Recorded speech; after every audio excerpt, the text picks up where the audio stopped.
guys, Snake here, and today I am doing my review on the Nintendo Switch.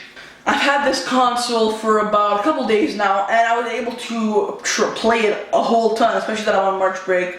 I was able to just enjoy it, really play with it, see the pros and the cons. Now remember, I'm not a professional reviewer. I don't do this all the time. This is my first time I actually review something like this, and that's just because I was lucky enough to get this thing, to get this amazing console on launch day, and I thought I want to share my opinion about it. I want to give up my own review. The review is not meant to praise the Nintendo Switch, and it's not meant to say it sucks and to hate on it, because I know that's what a lot of reviewers do. They want to just hate on the console, or they want to love the console. That's not for any of that. This review is just to say the pros and the cons, and just try and help you decide if you should get it. Now I'm going to review it on 3 categories. It's going to be functionality, games, and experience. Starting off with functionality. Now the Switch itself is a really comfortable device. It allows you to sit in front of your couch and play a really cool console game, and then, oh, I have to leave. You take it, you go on the bus, and you continue playing that game. You could start it on your couch, finish it anywhere in the world. The Joy-Cons themselves are really nice in your hand. They're the perfect fit. They're not too small. The controls are really nice. It's just a really comfortable fit. I know a lot of people said they had connection issues, especially with the left Joy-Con, because of some of their interference. I haven't experienced it yet. I think they either fixed it in one of the patches, I think the day 1 patch, or I don't know, maybe I just haven't experienced it. It's only some Joy-Cons, but all in all, it just feels great. It works great. Now, people don't like how the joysticks are off-centered, but I feel like it just fits well, and when you're playing it on the grip, it just works. When the Switch is actually docked, it delivers a really nice console experience where it outputs it from the dock at 1080p, which, yeah, it's only 1080p considering we're in a world where 8K exists, and that's the only kind of flaw. It's a great gaming experience, but it can only output at 1080p, which is a flaw in this world. Looking at a spec sheet in general, the Switch is just really underpowered compared to something like an Xbox One or a PS4. But considering that they packed it all into this, and even with the dock, right? Even if you have it docked, it is still substantially smaller, maybe not even less than a quarter of the size of a PS4. And it's amazing, but it's really low powered, which means if you're someone who likes to play Call of Duty, GTA, it might not be good enough to have graphically intense games.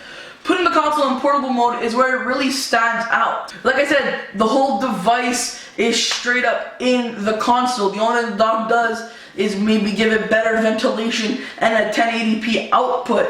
So other than that, it's all in the console. So I can be playing a AAA title like Legend of Zelda on my screen, start it off, and be able to finish the game when I'm on a bus to anywhere in the world. I can be anywhere in the world and be finishing a game that I started on that couch right over there.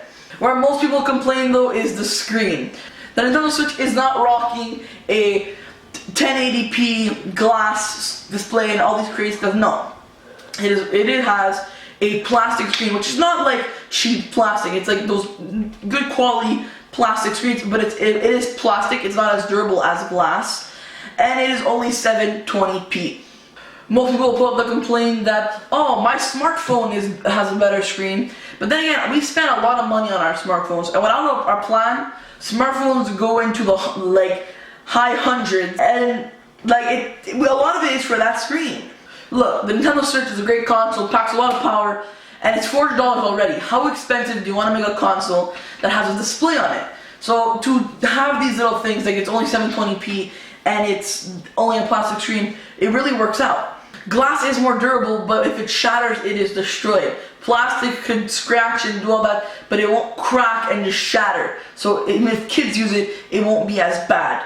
And to be honest, as a handheld person, I have every single DS that there is. Considering it's a smaller screen, 720p isn't bad. It's not noticeable. I mean, unless you're like some crazy tech person, an average gamer and consumer won't really like notice that it's a 720p screen. Although it lacks better quality, it's still fine. Now Nintendo offers in portable mode 3 to 5 hours of battery life, and to be honest, I think that's a good amount. I've been getting that much. It doesn't seem too far off. Playing Legend of Zelda Breath of the Wild, I've been getting between 2 and 4 hours on a full charge. And playing other lower end titles like Super Bomberman or Just Dance, I have been getting 4 to 5 hours. So although the margins may not be 100% exact, it doesn't seem too crazy, too high, or too little. It seems roughly average, and it makes sense. And the beauty of the Nintendo Switch is its charging, because even if you do run out of battery, you shouldn't worry all too much. Instead of having another crazy different charging port, or you have to have a special charger, and if you want little like car chargers and all that stuff, you have to have different adapters specifically just for that console. They went with USB-C, which is great. And look, I understand if you want to leave the power cable that came with it on the dock at home, and then when you're on the go and you need a plug, as long as you have a USB-C cable, you can plug to cart, or you can use cards to charge, a wall outlet, and even a portable battery.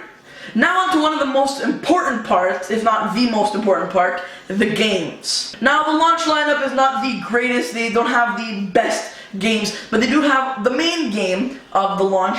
It's Legend of Zelda Breath of the Wild, which is an amazing game. Just to give a quick side review, a lot of critics, honestly, everyone is loving this game. All the review sites are getting 9 out of 10, 10 out of 10, just a 95% rating, 98% rating. It is crazy. Look, it's an open world game with a great story, and like you just get really into this story. It's just, oh my god, it's great. It's a lot of cool little techniques, very similar to any MMO type of game. So if you play World of Warcraft, Skyrim, stuff like that, it is basically that, but it's fun because it's a great story mode, and oh my god, everyone loves it. Other than Legend of Zelda, other great titles came out at launch, like 1-2 Switch, Super Bomberman R, and Snipper Clips. I really can't complain to Nintendo about their games, other than saying some games should have came out sooner, like Mario Kart 8 Deluxe should have came out by now at launch, same with Splatoon 2. Instead, no, we have to wait another month or two, which, you know what? I mean, look, it's not the worst, that's why I can only complain. When it comes to games, Nintendo is definitely better than Sony and Microsoft at that. Because, look, you could say that PS4, Xbox One, they have crazy power, but let's compare it to a car. Why have a car that can go 400 miles per hour and you only need to go 120? I'm not going to take credit from that analogy, I heard that from another YouTuber, but look, it is true. At launch, the Switch didn't have so many games, but it has a good lineup of games, better than what PS4 and Xbox One had. The only thing I hope is that third parties actually make games for this console this time, and that this guy is not just stuck with first party titles. Lastly, we have experience with this thing, and my experience is this thing is amazing. When playing it, it just looks, feels, and sounds amazing. When you're playing it in handheld, the console itself is not bad. The whole, like, when you're playing it, it's just, oh my. Also, the transition between console and handheld is seamless. You attach the Joy-Con to the Switch, you pull it out of the dock instantly onto the portable. Put it back in, works instantly. There might be a bit of delay with HDMI, because especially for me, I use an HDMI splitter, so it takes a second for the link, but it just works seamlessly. There's no issues with it. For me personally, the added Joy-Con grip is perfect for playing games. It just puts both Joy-Cons into a handheld controller type of thing. There are people who think the controller is a bit too close together, and like they want a bit more space. Look, you can obviously upgrade to a pro controller. You can spend the money to get one and just do the upgrade. But I feel like for most people, the included one is just fine. A lot of people got a pro controller at launch because they thought the grip wouldn't be good, and it turned out really good.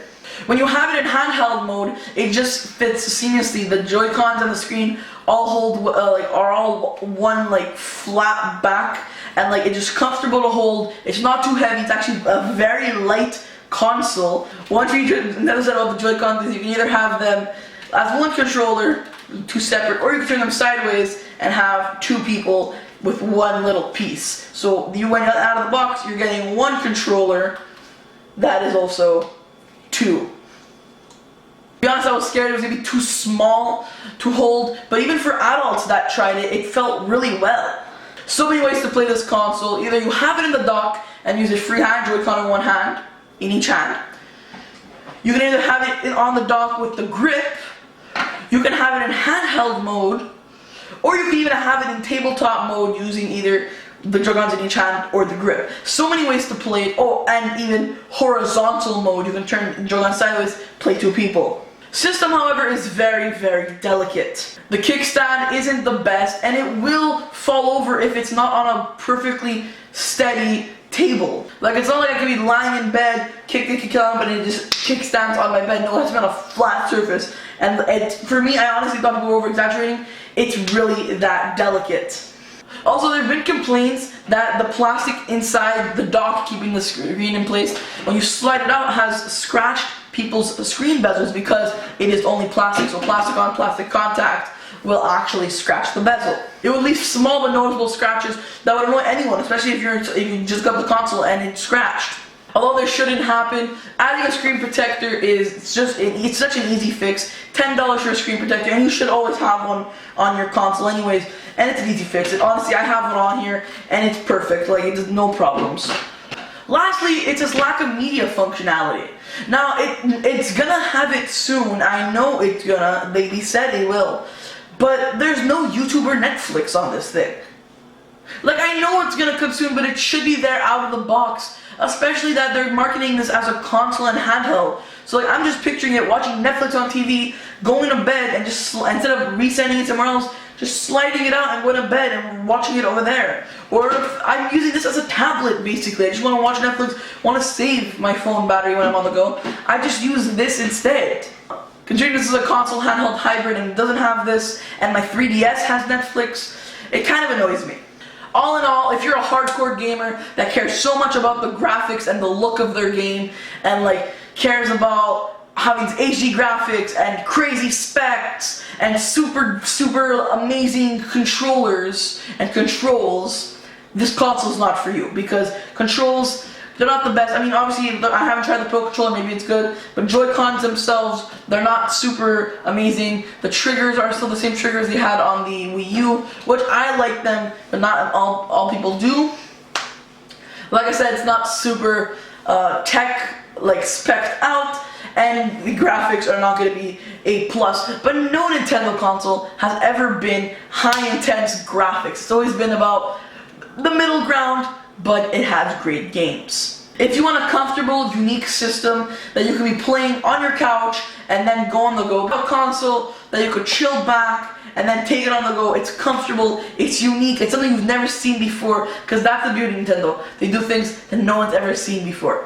At the moment, it's missing a bigger lineup of games and it's missing media functionality, but I honestly think it's good. The next shipment of consoles is going to be at the end of April, around the time Mario Kart 8 comes out, Splatoon 2 comes out, ARMS comes out, all kinds of crazy games come out. And look, if you find one, you can try it out for yourself and let me know what you think. It is not for the hardcore gamer, it is not to have crazy specs, it's to have a nice, enjoyable, and unique experience. Hope you enjoyed that little review I have. If you guys do want to see the unboxing of my Nintendo Switch, click that link over there. Click the info card. I did do it on my gaming channel, so while you're there, check out my gaming channel. I do gaming videos. I have all kinds of videos every week. So yeah, that's just an unboxing I did there. As well as give this video a like if you did enjoy it, so I know I should make more of these. So tell me in the comments below your opinion on the Nintendo Switch, and share this video with everyone you know to help this community grow. Anyways guys, I'm Snake, I'll see you in the next one. Peace out.